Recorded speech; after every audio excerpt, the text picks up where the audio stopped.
Welcome, everyone.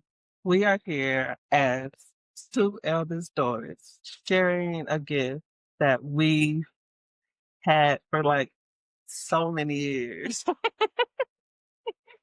And we're just bringing it into fruition as Eldest Daughter's Diary. I am Kenecia, I'm Krystal. and we are two eldest daughters uh, who have come from different backgrounds.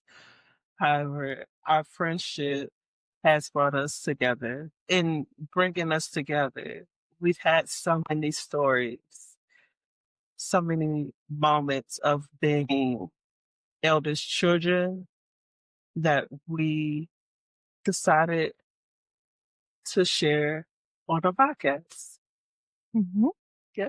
I'm really excited for this because there's been so many conversations that we've had behind the scenes of just relating to each other. The thing that we want to bring to the Eldest Daughter Diaries is not only maybe what the high expectations were or the challenging experiences, but also how we grew beyond just the eldest daughter role into thriving as women. We have a lot of stories to share. We've Yeah. traveled the world. We found our own successes in our own ways. And we're actually, I think you would agree with this, we're actually at some of the healthiest relational dynamics with our families in current day. And it took a lot of work to get there. Yeah. Yeah. So we're hoping that we can share some of those stories to not only encourage the eldest daughters out there, but to also uplift and encourage, like, we need to be in these conversations together, so that we're not stuck thinking that we're the only ones going through this, because that's silly. That's not true. It's not. Beyonce is the eldest daughter, so And she's thriving, honey. there's that. Next, Next. we did a little brainstorming and came up with different topics that we can bring to the audience. And so we're going to start with our first topic. Y'all ready? I know you're ready. Boundaries around who we are and who we vulnerably share with. Okay. Mm-hmm.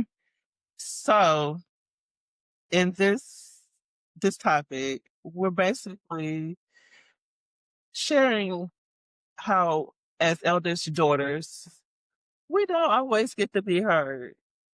Yeah. It's it's more like being talked at and not really heard. And so um I've learned like within my family, like I'm very sensitive with sharing my personal life. Mm-hmm. Like I have a couple people that know what's going on with me, Right. health wise, work wise, life wise. Yeah. But then you got some people just in the grass. They don't know nothing Mm-hmm. for a reason. Right. For a reason. That's by choice from Yes. you. Yeah, because you know my health story. And it's normal for black women to have fibroids and PCOS and things like that. But for me it's different. Hmm. And I don't want to have to be compared to somebody else, you know? Okay. So I was just about to ask you, like, how is it different? But what I'm hearing you say is basically like, if you mention it, you get overlaid with, Oh yeah, Big Mama had that. okay, You gonna be okay. right. Big Mama is also 6 feet under. RIP. But Yeah. I'm in a place where I want to break those generational trauma cycles, whatever you want to call it. Mm-hmm. And so in order for me to do that, I have to step outside what everybody else was doing. Because clearly everybody else doing it and they ain't help nothing. Right. It's the same thing. Yeah. And what do we say about people who say people who do the same thing over and over? Yeah, There's a word for that. but we're not here for that. No, Um, thankfully. yeah, it's just it's it's not being heard. It's not being listened to when things are happening. Mhm. Relationship status. Oh, she finally got a man, girl. You better keep that man. No, that man better keep me. Right. Right. Because if I'm not being taken care of, who else gonna take care of me? Right. And that's where as eldest daughters, we always taking care of everybody else. Yeah. And this is where I find that like the role gets it's almost like a filter between you and the person. They're seeing you through the role of eldest daughter or niece or whatever, and not actually like tuning in, but like, how's it going for you? Uh-huh. Right? It's like the question, it's almost like there's a reaction to what you're saying versus like listening, taking it in, and genuinely caring and connecting and wanting to hear about your experience, which is Exactly. where that feeling of like not feeling seen at all At all. happens. It's really frustrating. And I always say, like, listen to understand, not to respond. Right. But like so many people don't know how to do that. That is a legitimate skill that It needs is to a be skill. learned. Because if only, right? If only we came up in families and in generations that had these like healthier communication styles. If Mhm. only. Like I feel like emotionally we would be so much more nourished in the long run Oh my than goodness. having to figure it all out on our own. Exactly. Yeah. And I think that's like I wouldn't say a burden, but it is a burden because we have to learn we're the test dummies. I hate to say it, the guinea pig. We have to Yeah. learn on our own from mistakes, from lessons. Yeah. Right. So like in the scenario where you choose to share about, let's just say your health stuff, you're Mhm. getting the reaction as a first run. Then all of a sudden, now you're having to defend yourself against the projected whatever it is. Then you're doing the burden of having to explain extra to them to try and bridge the gap of understanding. Mhm. When, if all of that just wasn't a part of the picture and there was a genuine desire to connect with you, it would be, oh my God, that sounds really rough. Like, how are you doing emotionally with that? How is Exactly. your health? And then all Right. of a sudden you get like immediate entry into sharing. But instead, none of it gets shared really. You're just like playing defense against these projections that are coming your way. Yeah. Just, yeah, it's just not it. It's not. And I don't know if you had this before, like not wanting to share Oh, yeah, all the certain time. parts. Like even my job, they know I got computer science degrees. They don't know what I do. When if you look at her resume, she speaks like 10 different tech languages. She's a Well, coder, like incredibly skilled. Yeah, I agree. I I agree. appreciate that. I see you. Yeah, but what you were saying, like sharing feels like a chore, and then it's like, are you actually listening? Like I'm having to explain and explain multiple times to where people who don't really care or can't, that thought process can't go outside of their means. Hmm. That it's exhausting. I don't even do it. Right, which is part of the healthy boundary. It's the boundary of respecting yourself. I mean, Yes. we talk a lot about, not like say you're sharing something and somebody's not listening. You don't just keep talking at them only to repeat yourself. That's one of my pet peeves. I have like such frustration around Okay. it. Uh-huh. That's I got a question. Uh-huh. That's one of my questions. How many times do you repeat yourself? How many times do you repeat yourself? I give myself like 3 times. I do one. Oh, I need stronger boundaries. No, no, no. Your boundaries are yours. They work for you. I do one time. I give the grace of one time repeating myself, but genuinely in my nervous system, I get really triggered having to repeat myself. And this is just like vulnerably In sharing. general. If it's like work stuff and you're teaching us saying like there's much more grace there. But if I'm vulnerably opening up with somebody, I want to have their full presence and attention. If they're asking questions to clarify, like that's a whole other thing. But if I'm talking and they're just like, doing something else, they're like, wait, I missed it. I'm happy to repeat. But like after that, I'm like, okay, what's in the space? What's going on? Like, can we, Yeah. you know, But I feel like if they're asking questions, they're engaging absolutely. Yeah. instead of just like the ad lib. Yeah. Oh, And wow. they're just like, Yeah. no, I just don't do that. It's not that I just don't do that. That came out kind of funny. I have learned that I would get very upset about it. And that goes way back to not feeling heard Hmm. as the eldest daughter and just a daughter in general. They weren't able, to take me in when I was talking. And so I learned to just like accept people not listening to me Hmm. until I wised up. I'm like, this doesn't have to be this way, actually. Like, I can speak up for Yeah. myself. Yeah. Or don't speak to them about it at all. Well, and that's That's where I landed for the most part.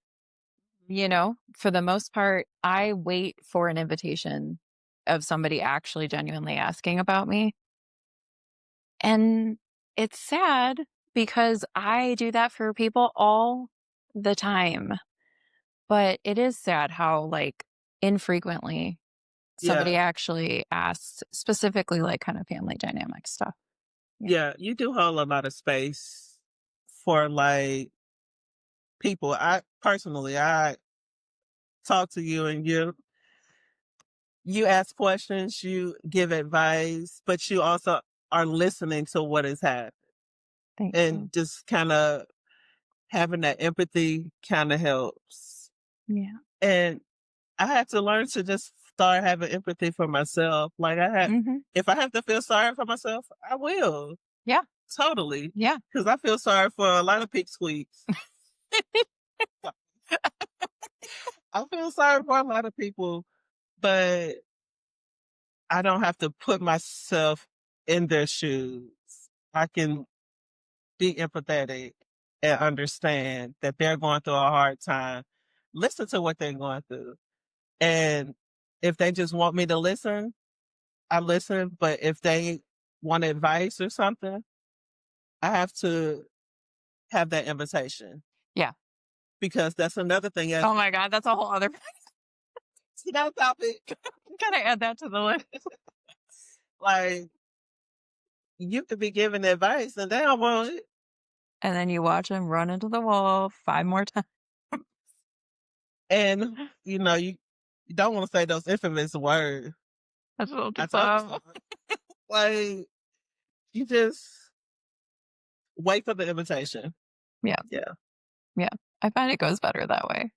Because Mhm. then the information's actually landing with someone and they know to value it. And if they know to value it, then they're taking it in a way where like it can actually help on some level. Even if it's a year from now, they Yeah. took it in and then it's, none of my business at that point. It's like, go fly free, Yeah. you know? Oh, I got a question because Uh-huh. this happened last year. Um, how do you, how well do you do with sharing with people and getting advice from people off the what you said? Okay. Okay. This is part of the discernment that comes with only sharing certain things with certain people and just having that self wisdom. But if there is advice coming my way, I have been known to say, like, actually, and okay, part of it is setting up the space that you need. So I have also learned to say, I just need, like, if you have it available, I just need 10 minutes to vent my ass. Please, can I just get it out? And then at the end, if you hear anything that you can like reflect back to me, I'm all ears, you know? And so then I just created this space to actually be able to get out what I need to get out. And then this is with a trusted person, of course, then they can reflect back to me, maybe something that I'm too in it to hear, Mm, you know? mm, But in a more conversational, we were talking with folks that maybe you don't talk to as often. And then there's like unsolicited advice coming my way. This is where I'm saying, at times I will be as like pointed to say, like, I'm not looking for advice right now. Like, I know you mean well, but really, I actually have like an amazing support system that I'm working through this with. That's one example. Usually I'm not going to be doing that in a like, on the street somewhere or in a store. yeah, Um, and sometimes I just like let it roll off me because I literally don't know this person and they are trying to be helpful, but it wasn't the move in the moment. yeah, It wasn't what I needed. So I just kind of like let it go, but sometimes it can be triggering though. And then that becomes our labor to go unpack later. It's annoying. yeah. I usually only listen to people I trust. Yeah. I mean, really, I don't find myself in those situations very often, I Yeah, will say. I did have an issue last year where, I was moving and my uncle, I told him I was moving. He was kind of like, wait to, get everything situated with the job and everything. And I was like, no, I think I need to go ahead and move. Mhm. And so, what happened. And Mhm. so I had to like, I would say fessed up, but we had a conversation and I was like, you were right, but I still think this was the best move for me. Hmm. And Nice. I could see me having that conversation with somebody else and it going total like, you hard headed, you don't listen. Mhm. Like, he was very open and welcoming and still was proud of where I am in my life. Like, he still affirmed where I was. That's beautiful. And so Yeah. while we were talking, I felt like that was a good question. Uh-huh. That's a really beautiful example of you like take considering what he's saying, but then also like asserting like, no, this is the right call for me, Yeah. which we're allowed to do. Yes, we are. We are adults. We are allowed to push back if needed. And if that rocks the boat, that is none of our business. It might be uncomfortable to navigate, but that's at that point, we have to stand up for ourselves at some point. We have to.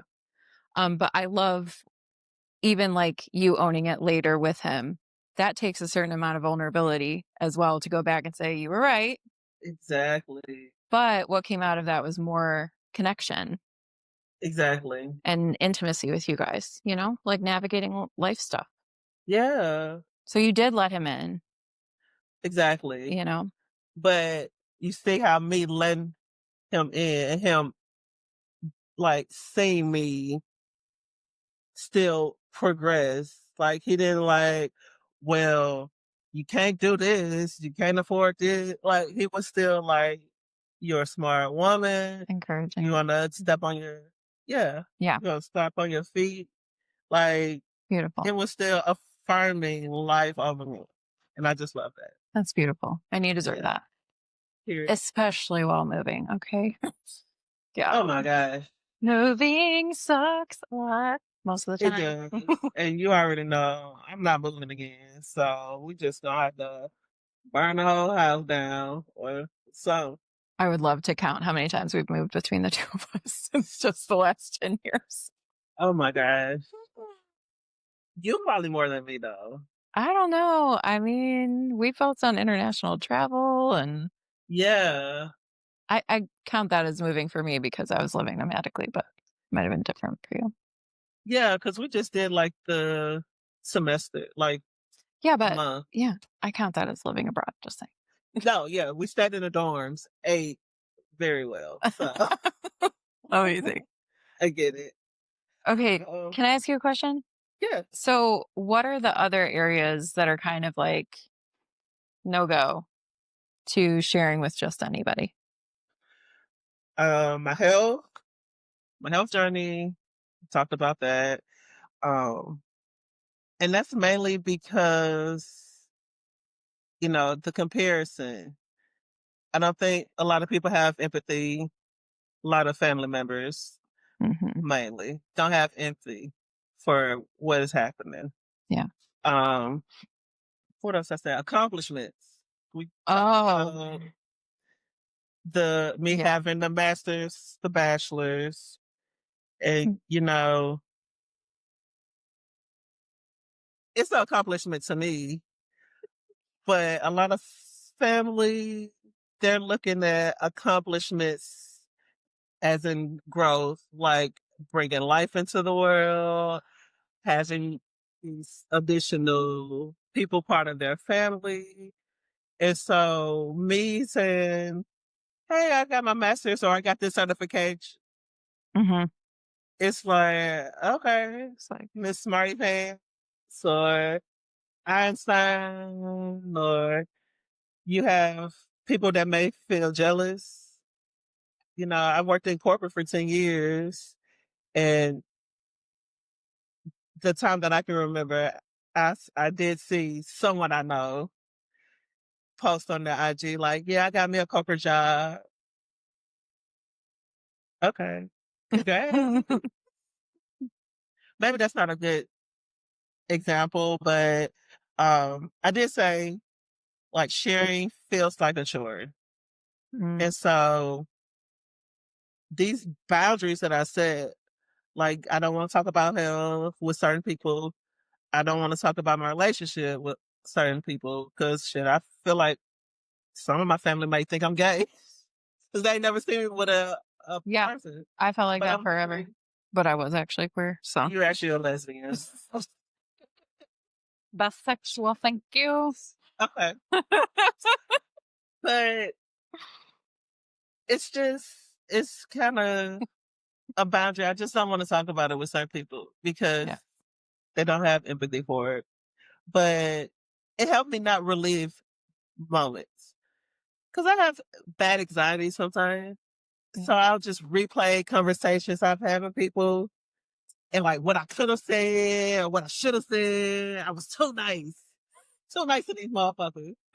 I should have cussed them out.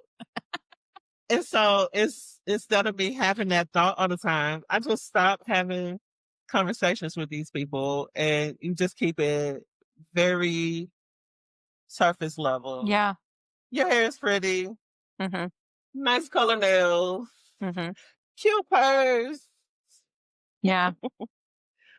Some people I feel are not really supportive, and some people are kind of like praying for your downfall so they can have something to talk about. Yeah. Talk about Yeah. it. Yeah. That is. Hmm. Yeah. Get some protection spells going. Hmm. Yes. So I have a pet peeve, Okay. especially as like a eldest daughter. We're not being heard. So I've noticed when I'm in like family reunions or rooms with family, even work, like if we're having a conversation, I kind of get talked over Oh, yeah. or cut off. Yeah. Like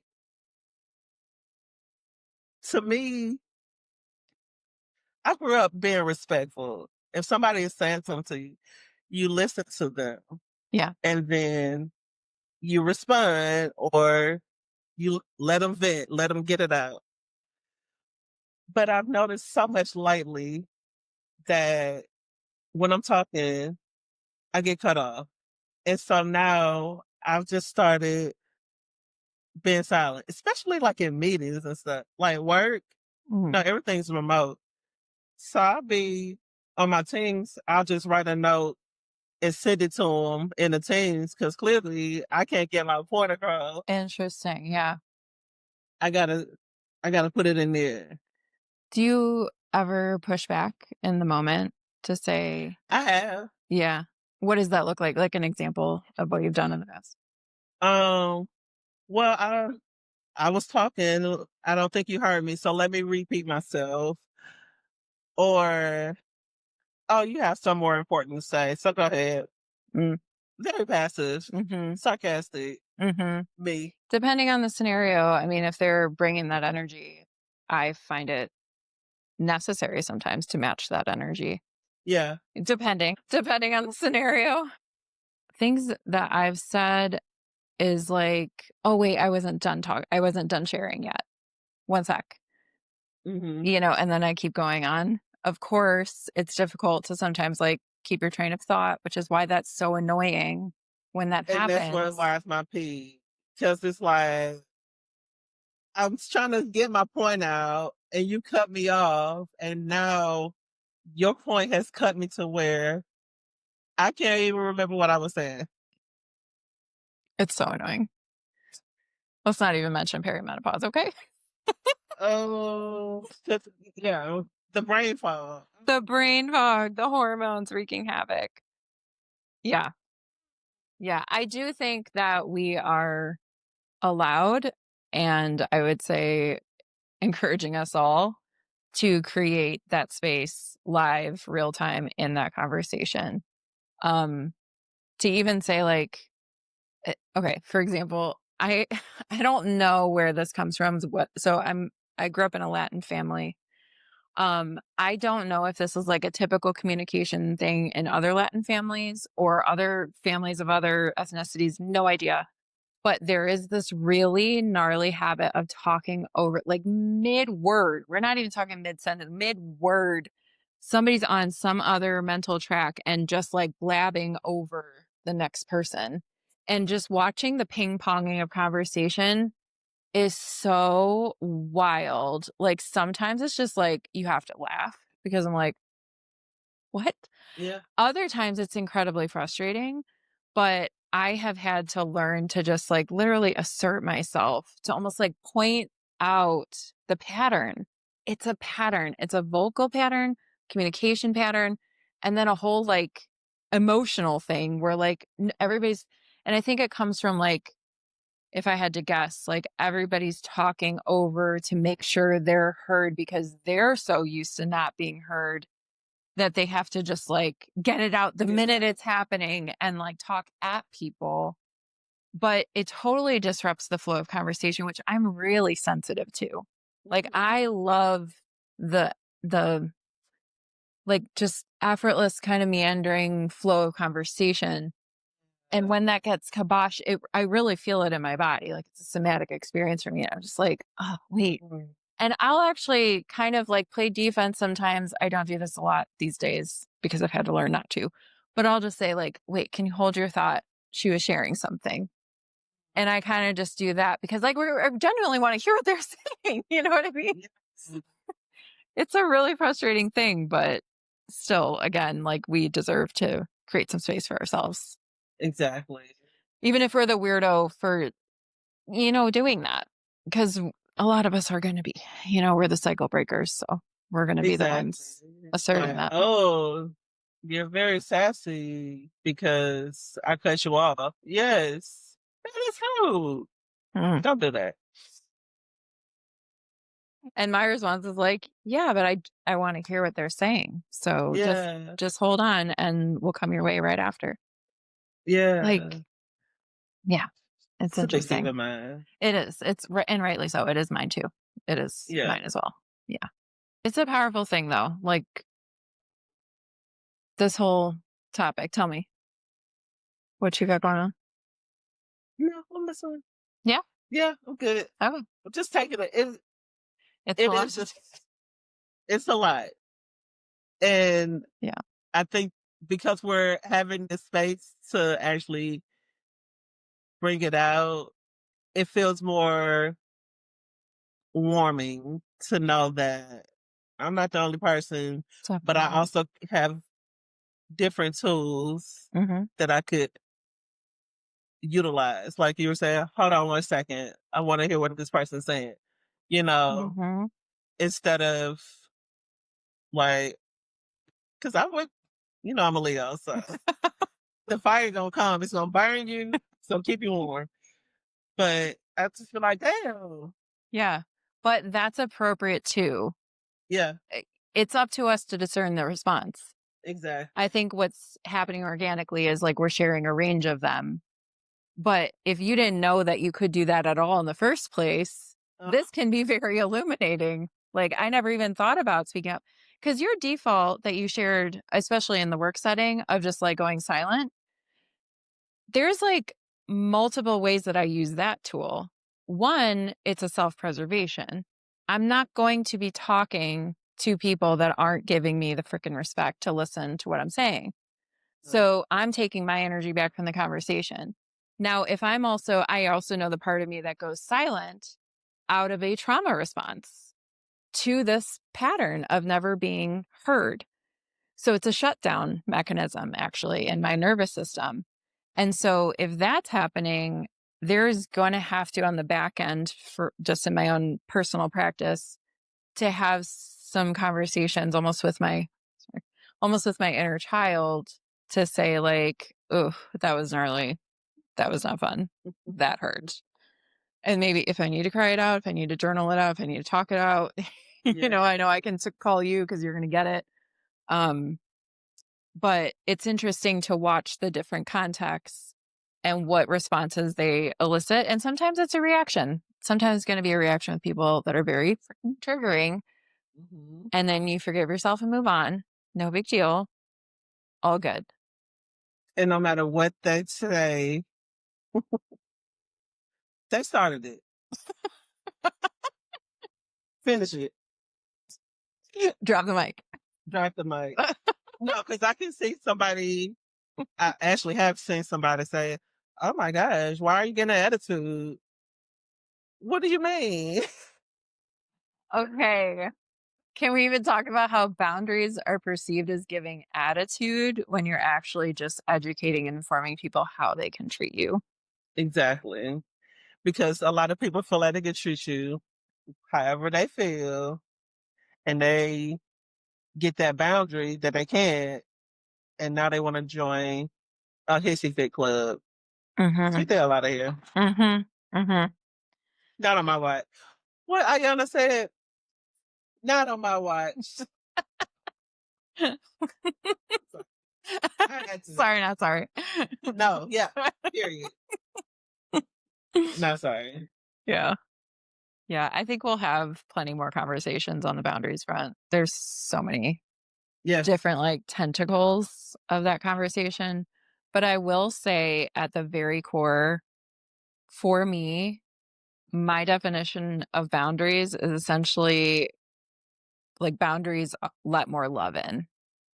You think when you put them down, especially when you're new to boundaries, that it's about the other person until you realize it's actually about your own care, your own nurturing, your own nourishment, and your own protection too, right? Yeah. Um, but when you do that and you're not having to deal with so much chaos and nonsense and meanness and all of that craziness coming your way, when that naturally starts to die down because you're not taking it anymore, then what ends up happening is like the quality of relationships just skyrocket to the points where you never knew it could be this good because it was a normal that you had no idea about. Hmm. So to me, boundaries is self-care practice, first and foremost, of respecting myself and loving myself so that I can get quality connection like Yeah. what you and I have, you I know? know. Cause I don't know if you ever seen me like pissed. I remember. Exactly. Grown so much since then. But that's from the boundaries. Yeah. Because next topic, I guess. But it's like I have to make sure this person is happy, that person's happy. What about me? Yeah. Yeah. Eldest daughters is always the people pleaser president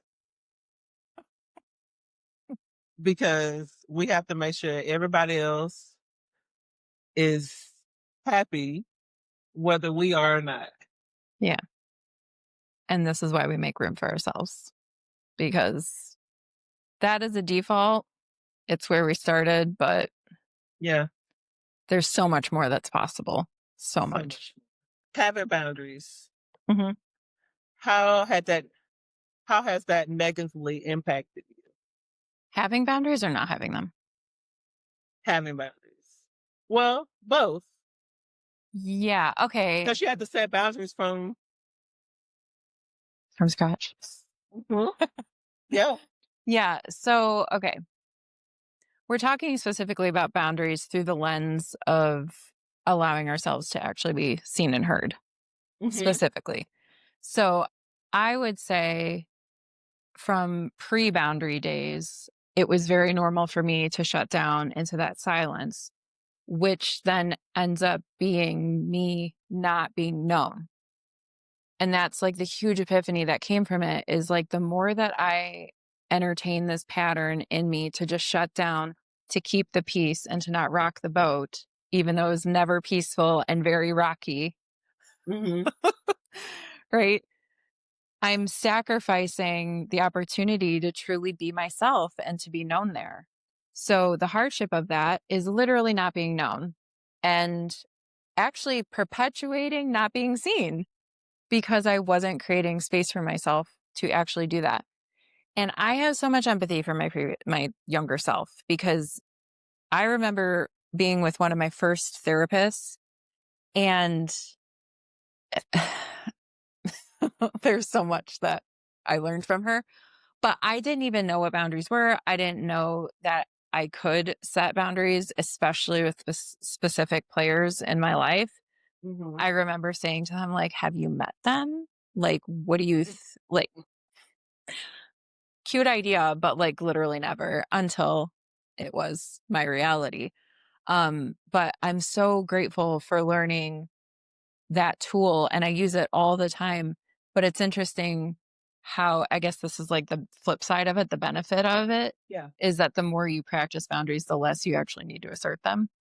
I've found Yeah. because people around you know how to treat you at that point, right? Exactly. I've set the tone for how I want to be met, and I continue to be met that way because why would I settle for anything less when this is so good? This is so rich and so safe and alive for myself. That's an act of love, both from them and from me. I love that. What a gift. Yeah. I love that. What about you? I think with me not having boundaries, if I felt like it was harder on me. I felt like I did shut down, Yeah. but I also was kind of like, oh, they don't care about me. Like you can tell when people don't care or have genuine interests. But the more I just started sitting with myself and knowing who I am, I came more comfortable with saying, "Hey, I don't like to be treated like that," or "I have a voice too." And sometimes that did not. They still didn't care. They still, Yeah. if you have Southern Black parents or parents who who are from the 70s, 80s, they your parents. You can't tell them yeah and nay. But I had to learn patience Yeah. Okay. because, like I said, I don't like repeat myself. Right. But with these boundaries, I'm going to set them. And if I have to say them 1,000 times, Yes. Yeah. they're going to be said. So should you understand? Don't pass that boundary. Leave me alone. I'm sorry. Yeah. No, that's a really great point that you brought up about the patience in the process of teaching other people how to treat you. That's very real, especially when it's a very new thing in your family dynamics or friend dynamics. Mhm. When I started learning how to like assert boundaries and speak up for myself, I lost whole friend groups. Oh, totally. Yeah, absolutely. It's sometimes the cost of loving yourself when Yeah. so right, but usually it's in the early days when you've been tolerating and accepting a whole lot of nonsense that you didn't know you can actually speak up Speak up. for yourself, you know? Yeah. Um, but the patience thing is so real. You know, I said before of like you get one time kind of thing. That's current day. Back then, right? Like the learning of the patience, I remember therapists saying like you got to give them time to catch up. And then if you give them the time to catch up and they're still not respecting and they're still not meeting you there, then there's a different call to make, right? But I actually, with boundaries, I have this thing that I set up with my therapist. We kind of talked through this of like, I have like rings of escalation when it comes to boundaries, especially for certain players. There's the first time where, and this is just like kind of a blank example, but the first time I say, hey, can't talk to me like that. Let's try another way. Okay. So that's like simple, like, let's try again. You know, I'm still engaging in the conversation. Then it happens again. I'm like, okay, just to remind you, it's not going to go down like that. You can take a break, take a walk, come back. We'll talk about it. You know, take the time you need. Third time it happens, I'm like, okay, so I've already shared with you, this is not going to fly. I'm going to leave and then I'm going to come back and we can try one more time. But after that, if we can't meet in that space, then we're done. And then, of course, the next level is to just completely extricate myself from the situation. But I find that having even that nuance about like the layers of escalating a boundary and combining that with patience over time, you can kind of spread that out. Say if you're putting a boundary with a, you know, aunt or uncle or something, and Yeah. you don't see them very often. Yeah. If you're talking once a month, then it's like, damn, this is taking forever. It's 6 months ago I told them about that. But like you're not engaging with them as much. So every time they're interacting with you, they're getting that reminder and then they're getting that reminder. And Mhm. a lot of times it can just come from like the way you're holding yourself and the way you're speaking, you know. Sometimes it's even like an energetic self-worth thing versus having to like verbally tell them every single time. Yeah. Eventually, hopefully, they get it. Not everybody does. And then there's got to be support around that. That's real. Exactly. But Yeah. I've definitely I've seen the difference with me having boundaries now, and some are good differences. yeah, Some of them are, like you said, like I like the escalation thing. I may have to steal that definitely. because it's just a a cycle, and Yeah. then it's like, oh well, I'm insert title here. I can do whatever I want. No, you can't. Not to me. Right. Not to me. Yeah. I will say that, and then we don't need to have another conversation. Cause why? You're not respecting my boundaries, and that's disrespectful. Yeah. Period. Sometimes you need to call a spade a spade. This is what it is. There it is. So I'm curious for those listening, if you have had to put boundaries down, do you relate to the whole having patience, having to have patience over time thing? And another question is, do you think that you yourself having an escalation plan for asserting boundaries would be helpful for you too? I'm curious. And we would love to hear from you. A lot of what we're wanting to do with this podcast is not just us talking at you or with each other. We want to hear from you too. We want to be having genuine community conversations. So, what you can do is let us know the answers to the questions that I just shared. But also, if you have other questions, feel free to share them to Eldest Daughter Diaries at proton.me. And we'll have that below the episode and everything. But every episode, we actually will have a section where we can answer questions and, you know, share answers and our thoughts around it. We're not claiming to be total experts here, but like we do have a lot of experience. So we are owning that. Yeah. But for things eldest daughter, like we want to be in a conversation not only of like, yeah, what's challenging, but also like how we're growing beyond it, how we're taking up more space as the leaders that we're naturally born to be, because we know we are, Yes, we are. and to have those conversations. So Yes. And I did have a reflection. yes, I would love to hear. So we talked about me repeating myself and how much I don't like that. Side note, there's a bluebird outside. Oh, Blue Jay. So cute. Um, so that also lets me know that we're in the right space, in the right time. We love a sign. Yes. Um, turning my repeated conversations into manifestation practices. Tell me more. So, I'm going to use this example because, everybody, if you know me, I've said this plenty of times, but I was staying in Alabama for 18 years. On year 16, 17, I started saying, like, yeah, it's time for me to move from Alabama. And I would say it to my family, some of my family in Alabama, like, oh no, you can stay here. We want you to move, blah, blah, blah. Like, or then like, girl, whatever. You ain't gonna do nothing. Don't underestimate Kenecia. Just saying. Don't believe me, just watch. No, I literally have that. No, that's literally that's your answer. That's your reflection. Yeah. Brilliant. Like, I've said it so many times that yes, I'm manifesting this for myself. Wow. How I don't want to be in Alabama. I want to move. What do I like? This is where conversations happen organically. Well, why do you want to move? Where do you want to Right. move? Yeah. Like, where do you want to move? And so those conversations help me be seen Yeah.